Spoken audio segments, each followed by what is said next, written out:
People being inconsiderate and not considering everyone else around them. World hunger. Human beings and their excessive use of resources, which is now leading to climate change, inequality, poverty, diseases. I could go on for hours, really. The human heart. World poverty, world hunger. A lack of understanding. Ignorance. Our hearts. Human greed. There's sin. Suffering. Trying to find satisfaction in things that don't satisfy. The thing wrong with the world is evil itself. Tonight I want to speak about the topic of real love. And I want to ask the question, can we be fully known and yet truly loved? And we're going to look at this little thing in a bit, but I just want to say tonight, what do you think real love is? Do you think you've experienced it? What do you think it would look like? Because lots of us spend lots of our lives trying to find real love and trying to work out what that is and work out if we have it when we think we have had it. And I might have mentioned that I went to uni. I applied here to uni and was rejected cruelly. And so it's true. It's quite sad, actually. And but thanks for laughing. Very considerate crowd. Already feeling the love. And so, you know, to kind of console myself, I went to another uni just west of London in Oxfordshire, and there I met a beautiful girl called Beth, and she was stunning, she was fascinating, and after a couple of months, we kind of got together, we had a kiss, and you know, as you do, it's like a big deal, and then she looked at me after we had this kiss, and I thought it'd been a perfect night. And then she looked at me and she said, "Are we official now?" And I was like, oh, that's such a funny question. Why would you say that? It's a funny question. It is a funny question. Are we official now? And I said, why would you say that? Why would you say, are we official now? And I think technically she was defining the relationship. And I should have spotted it then that she was someone who knew her mind and was quite intentional. And I was a classic kind of, you know, I was probably a little bit afraid of commitment, which is unusual for a 20-year-old guy. And oh, there's a few issues in the crowd, and just we can have a conversation later if you need any advice. Or, but the tricky thing was we started going out at the end of November, and if you count through, that meant that Valentine's Day came quite early, and it's tricky to hit Valentine's Day 3 months into your relationship. I don't know if you've ever experienced this, and she gave me a card, and I opened it and looked at it, and it had 3 words in it which I hadn't expected, wasn't anticipating, and which shocked me to the core of my being, and actually, if I'm honest, slightly terrified me. She said, "I love you." Not lots of love, Beth, or love, Beth, but I love you. And I don't know if you've ever experienced this. If someone says to you, "I love you," it kind of matters how you respond. Like, you can't just say, you know, if someone says, "I love you," you can't just say, "Thanks." You can, but it's probably not going to be a long relationship. You can't just say, "That's great," you know, good on you. You can't just kind of say, you know, "Oh, that's really nice, thank you. I love me too." You know, it kind of invites a reciprocal response, and you have to think carefully about what you say in response. And I was panicking a little bit. I didn't know how to respond. I definitely hadn't put that in my card. And about the same time, we went to a gallery, an art gallery. And, you know, it's one of those art galleries, I don't know if you've ever been to one like this, where you can buy the art. It's amazing. And I hadn't, up to that stage, been to an art gallery where you could actually buy the art. And as we went through, there was this one beautiful picture, stunning picture. And I thought, oh, I really love that picture. And Beth said, "Why don't you get it?" And I mean, she didn't know how poor I was. And so I leaned forward and I looked at the price tag. And you know how when you're in a very kind of luxury shop, they have like snooty sales assistants, and you look at something and the price is like 20 times what you anticipate. But you don't want them to know you can't afford it. So you kind of go, "Oh, I'm surprised it's so cheap." And then you kind of put it back. And it was a bit like that. So I kind of said, "Oh, no, actually, I don't like it that much," and walked off. Anyway, and thought no more about it. But then a week later, I came back to my room in college, and there was a parcel at the door of my room, and she had bought me the painting. And I opened it up and I looked at it, and my first thought was, did she nick it? Like, because I'd had a few girlfriends where, but it turns out she'd used it was a lot of money. And she wasn't rich, but she'd used a lot of her savings to buy this picture. And I kind of looked at this painting and I thought, maybe I do love her. Because she'd made this really sacrificial gesture to me, it kind of helped me connect with her love in a completely different way. And as you know, now, 22 years later, I'm very glad that I did say I love you, because she is now my wife, and we have 4 beautiful daughters who are never going to have girlfriends before they're 18. And no, I'm joking. Of course, they'll find nice people to marry. And I hope. I hope.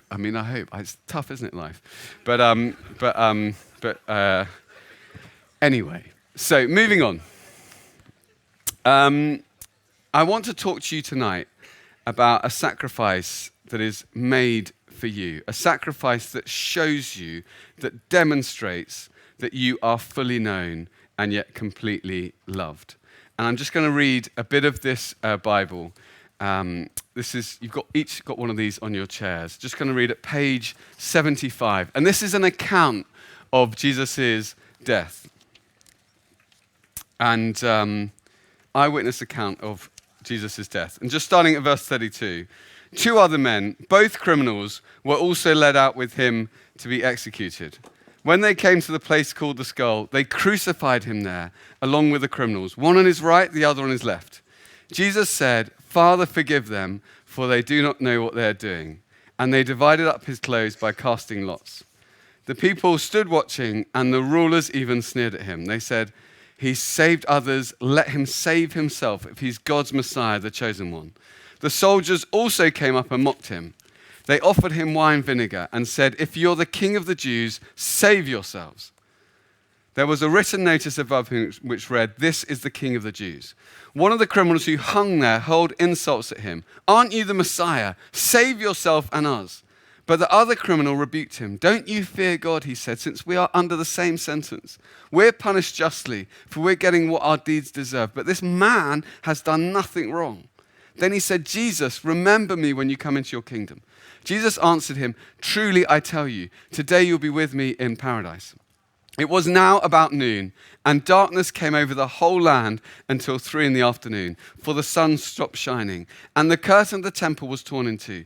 Jesus called out with a loud voice, "Father, into your hands I commit my spirit." When he'd said this, he breathed his last.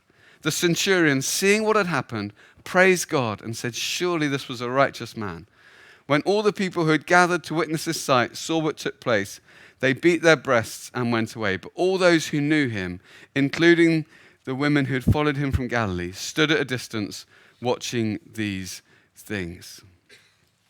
I've been captivated by Jesus for over 20 years, and he seems to me to be the most remarkable person who has ever walked on the face of the earth. He spoke with a wisdom not seen before or since. He healed the sick. He included the marginalized. He gave hope to those who were struggling. He gave courage to those who were afraid. He performed miracles. He raised the dead. He spoke with love and compassion and challenge. He disturbed the comfortable, and he comforted the disturbed. He lived a life of stunning beauty. He lifted up the weak. He unsettled the powerful. And yet what I find most captivating about Jesus is the way in which he died. Having done nothing wrong, Jesus was taken prisoner in the middle of the night by a violent armed gang. He was dragged off to be questioned and interrogated 5 times in 6 hours by 4 different investigating authorities. He was beaten, tortured, paraded in front of a baying mob. His prosecution rested on inconsistent and contradictory witnesses, and those who were prosecuting him had malicious, ulterior motives. They wanted to see him sentenced to death by sunrise. But the problem they had was he had lived a blameless life. There was only one charge that they could possibly have used against him that might stick, and that was blasphemy, that he, a mere human being, had claimed to be God.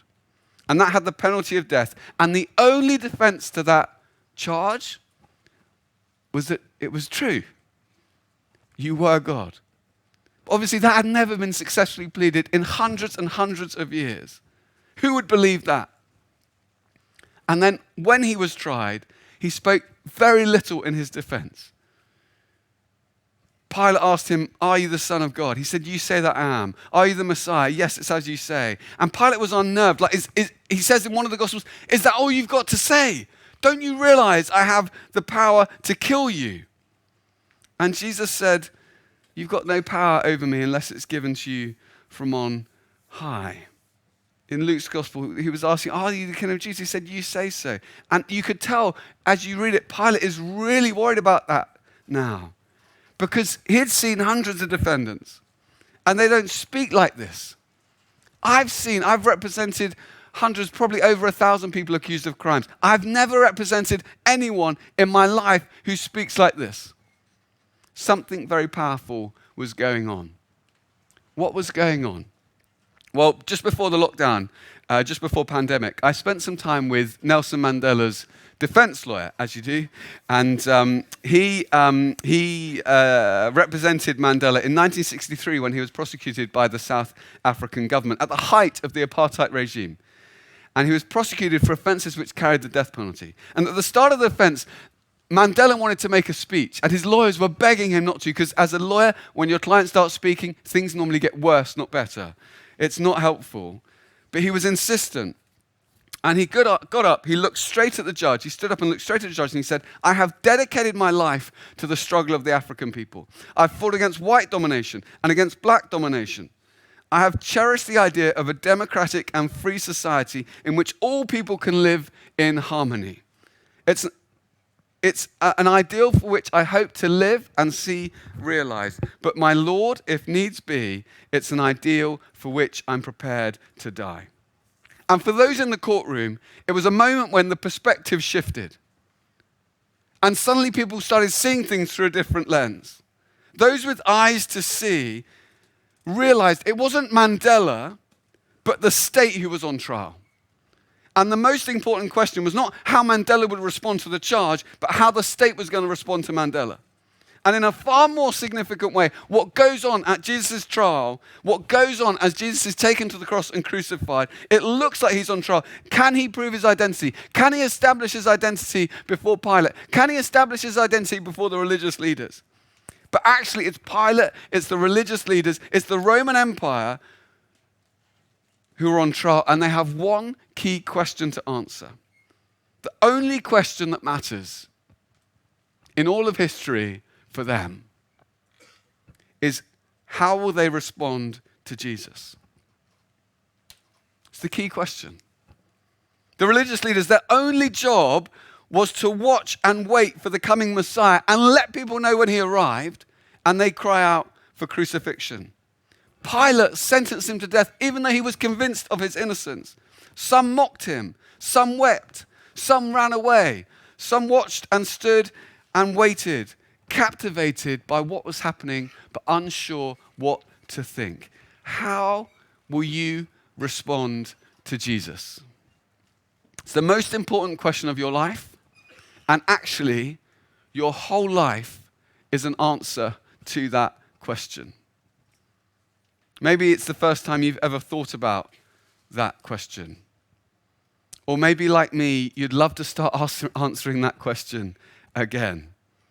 You know, maybe like me, you've got regrets, things you're ashamed of, people you've hurt, mistakes you've made. Maybe wherever you're at tonight, you're wondering, how can I know in my innermost place the breathless wonder of forgiveness, that freedom, that joy? What's going on as Jesus dies on the cross? Well, the cross was the height of pain and the depth of shame. It was the cruelest way you could possibly imagine to die. But the writers of the eyewitness accounts don't focus on the physical suffering of Jesus. You know, other people were crucified. Lots of people have been crucified in the last 10 years by ISIS and other organizations around the world. But the Bible focuses on what is unique in Jesus' death. The suffering was spiritual, relational, because he was bearing on himself my sin, your sin. And what did that mean? Well, someone explained it to me like this, that Jesus, the Son of God, was made flesh and he took our sin on his shoulders. He bore the judgment of God so we would never have to fear it.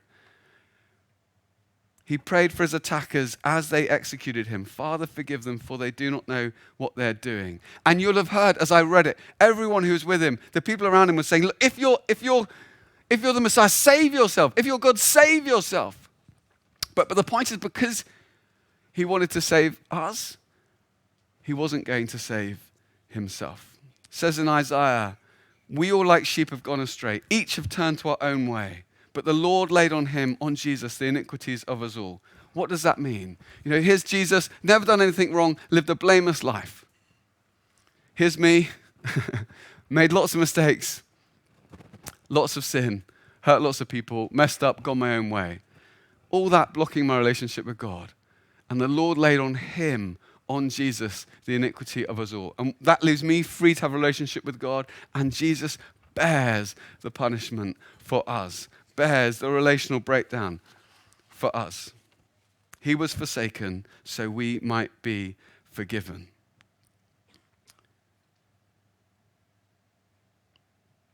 I once represented an A-list singer. I can't tell you her name because no one knows that she was prosecuted. and it was a little bit tricky because she was accused of this crime, and she was, quite forthright. And everyone around her, she's one of these people who had a certain kind of profile in the press. You don't need much imagination to know what that looks like. And so people had a very negative impression of her. And so I think the police and the prosecution had just thought, oh, she probably did this because look at all the stuff she does. It's always in the papers. And so they prosecuted her. And it was quite tricky because we couldn't find any evidence to prove her innocence. Sometimes very hard to prove someone's innocence. And so we were pushing the prosecution just for disclosure of any evidence they had that might help for week after week after week after week. And they just didn't respond. And then we turned up at trial and it was looking a bit tricky. And then literally 5 minutes before the judge came in, they handed me like a stack of paper. They said, here's the stuff you want. So I was like, goodness me. So I'm like literally wading through page after page, just seeing if there's anything in it that might be helpful, anything that might be used in her defense. And I'm going and going. Just can't find it. And then suddenly I found a page and I almost like kind of shouted because I couldn't believe it. On that piece of paper was documentary, like beyond any shadow of a doubt, proof.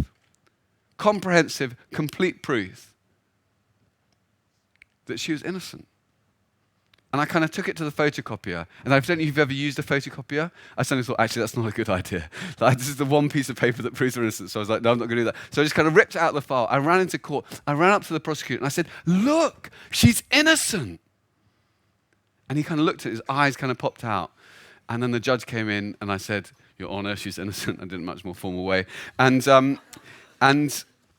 she was acquitted.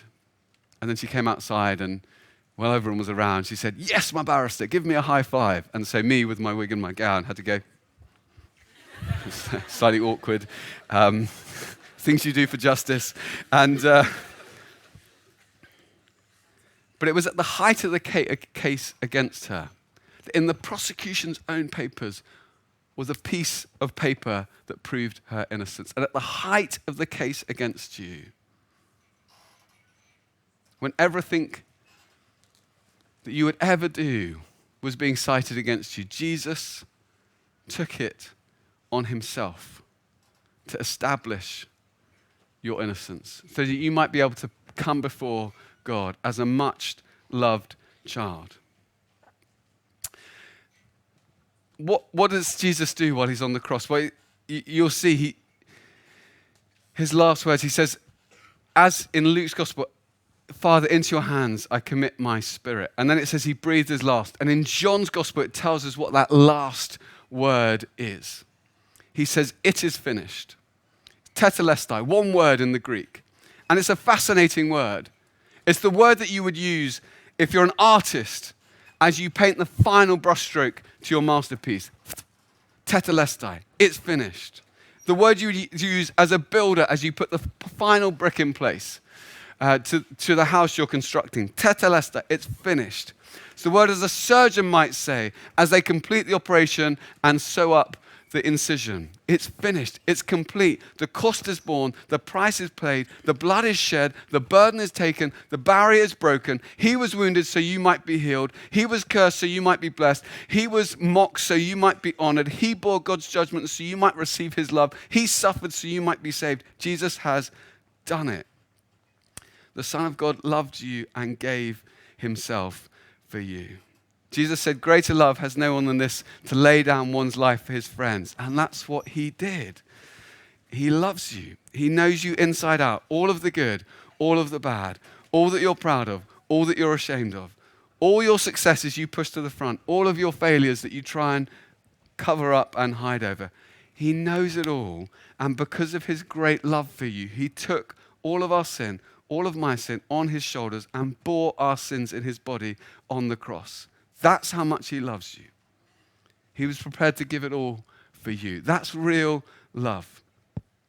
I mean, we talk about it, we read about it, but when you see the cross for what it is, Jesus' blood shed for you, it's compelling. So that you might know forgiveness and freedom and peace and joy and purpose. But the thing is, it's not just an inspiring image or a striking symbol or an encouraging idea. It happened. And the cross shifts something in the very fabric of the universe. Because of what Jesus has done, it is finished. But actually, I found the great shifts in my life happen when you glimpse it and you start to feel, you come to understand that Jesus didn't just die for everyone, to just die for the world. He actually died for me. He actually hung there for me. That Jesus died for you as if you were the only person in the world to save. It's that personal. It's that intimate. And that sort of leaves me a little bit stunned. It leaves me a little bit breathless, that I can be known in that way, valued in that way, loved in that way. That he would shed his blood not just for the world, but for me. He loves you like that on your best day. He loves you like that on your worst day. He knows you to the bottom of your soul, and yet he loves you to the sky. So how do you respond to Jesus tonight? The centurion, the Roman soldier, is there. He's watching on the cross as Jesus died. He says, surely he was the Son of God. But there's a stage even beyond that where you look at the cross and you say, I'm not sure I even really understand how this works. But may that be for me. May the cross be for me. Now, I was thinking today about why I came to Durham. Lots of reasons why I came to Durham. It's a beautiful place. Nice to meet you all those sorts of things. But, could be in Mauritius, could be in Kuala Lumpur, could be in LA. There's lots I could be doing this week. I was thinking, why did I come to Durham? To stand in a lovely tent. It's a beautiful tent. It's the best tent I've ever been in my life. Just, it's lovely. It's a lovely field, one of the best fields I've ever been in my life. It's a lovely road, walking up and down it each day. But I think the reason I'm here is because I am convinced that Jesus really is the Son of God. I'm convinced that Jesus really did die for my sins. I'm convinced that Jesus really did rise from the dead. And that makes it worth it. Because you have to weigh it up. Is it worth it? And I know how it feels because I've been there myself. Sometimes when you're weighing up, it feels like a bit of a margin call. Maybe you've been here for the first time tonight, or maybe you've been coming to a few talks this week, and you're kind of weighing up and you feel, it just feels like a bit of a margin call. Like there's this evidence here, there's this evidence there. And then, do I really want this to become a big part of my life? It'll be a bit complicated. Wednesday nights will be a bit trickier. It's like, I just have to navigate the drinking games in a different way. And, You're kind of thinking through all the implications. Is it worth it? And I tell you, I've regretted so many things in my life. I've made so many mistakes. I have never regretted for a second placing my trust in Jesus Christ.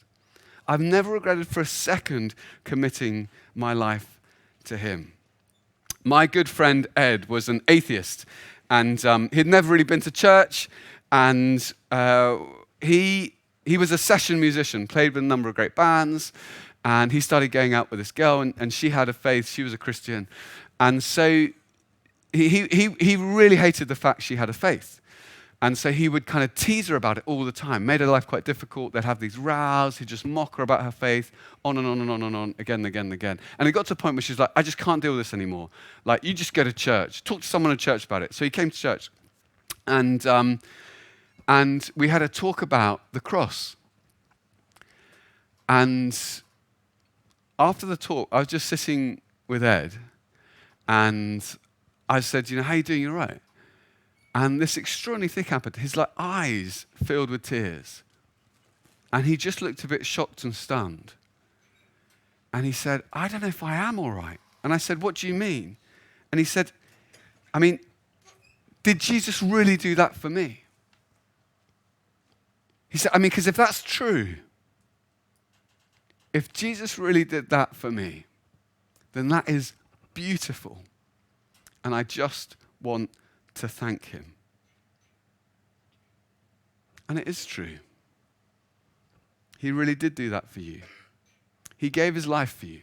And one of the questions you have to answer with your life, might be tonight, might be tomorrow, but at some stage in your life, you're going to have to answer this question. How will you respond to Jesus? How are you going to respond to him? His life demands a response. His death demands a response. His resurrection from the dead demands a response. And the only thing you've got to work out, one of the key questions of life, is how am I going to respond to that? He gave his life for you. Will you give your life to him? And that can be scary. You might be here tonight. I think actually there is probably someone here tonight and you've been weighing up the pros and cons. And I've done that in my life, lying down the middle of the paper, pros, cons, they get jumpers, cons, they're kind of, cons, they go in cold and hot tents. It's like you're weighing it all up. What will it mean? You'll never regret it. It's right to weigh it up. It's right to count the cost.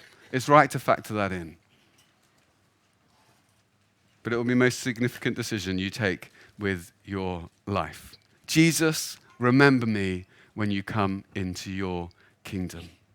Now, you might be here tonight and you might have thought that's okay, but I'm okay, I'm good to go. And if that's the case, you're like, actually, the kind of, what are they called? Northern Lights, they were great, like the a cappella, a bit disappointed there wasn't more of it. I thought you were going to stand up and do some. So sorry I haven't. But I don't want you to feel shortchanged. So if you feel like you'd prefer this evening just to all be a cappella, Timmy's really happy to do that. And he's got an amazing voice. And it's very good. And a bit of beatboxing as well, I think, simultaneously. Yeah, it's a real gift. And so just come and grab him and just say, look, come on. Give me some popcorn and some a cappella, please. And I hope that feels like you've been compensated. You might want to explore some more. You might be like, I'm still weighing this up. And that's a good place to be, to say, okay, I actually really want to weigh up the cost of this. That's a good place to be. Have a chat to someone, talk about it, ask about the evidence, look at the evidence, read one of these and actually look at the eyewitness documentary evidence. I have found in my life, as I've said, I cross-examined over 1,000 witnesses. And the thing is, when you're cross-examining witnesses, you start to get a radar for when they're telling the truth or not. You can just smell it. You can see it in them. It's the words they use in their witness statements. It's the things they say which are unnecessary and it's the over-collusions or the under-collusions. You can just tell. And to my great shock, when I read the eyewitness accounts of Jesus' life, I was like, these are true. It's the way they describe things. It's the details they don't need to put in there, but really have a ring of truth about it. It's the kind of low-key way they describe extraordinary things. It's almost like they're not trying very hard to persuade you Jesus is the Son of God. They're just saying what they saw. They know what they saw. And I found them absolutely compelling. So it might be you want to pick up one of these and you want to read that, even the next 24 hours, and come to a decision on the evidence. But you might be here tonight and you might be like, do you know what? I've been putting it off. I've been waiting for the moment. Or maybe you're just like, I didn't even know why I was here, but I'm here. And you might be surprised you're here, but God isn't surprised you're here. And this is a moment for you. And this is a moment for you to decide tonight, before you leave this tent, how am I going to respond to Jesus Christ? How am I going to respond to his life? How am I going to respond to his death? How am I going to respond to his rising from the dead? He has given his life for me. am I going to offer him my life in response? And if that's you, that's not a small thing. It's a big thing.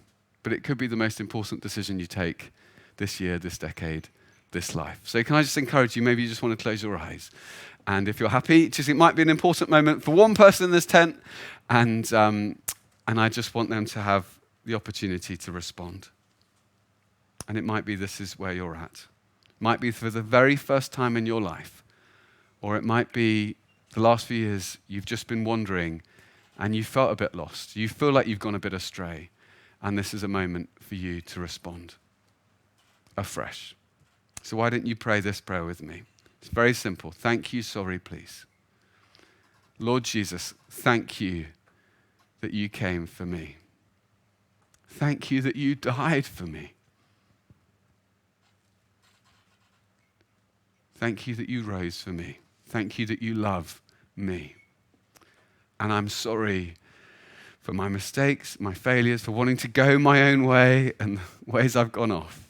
And I just want to tonight turn back to you, or turn to you for the first time in my life and say, thank you that because of your blood shed on the cross, I can know forgiveness and freedom and a purpose that surpasses anything else. And please, would you come into my life by your Spirit and lead me on into the purpose you made me for. Amen.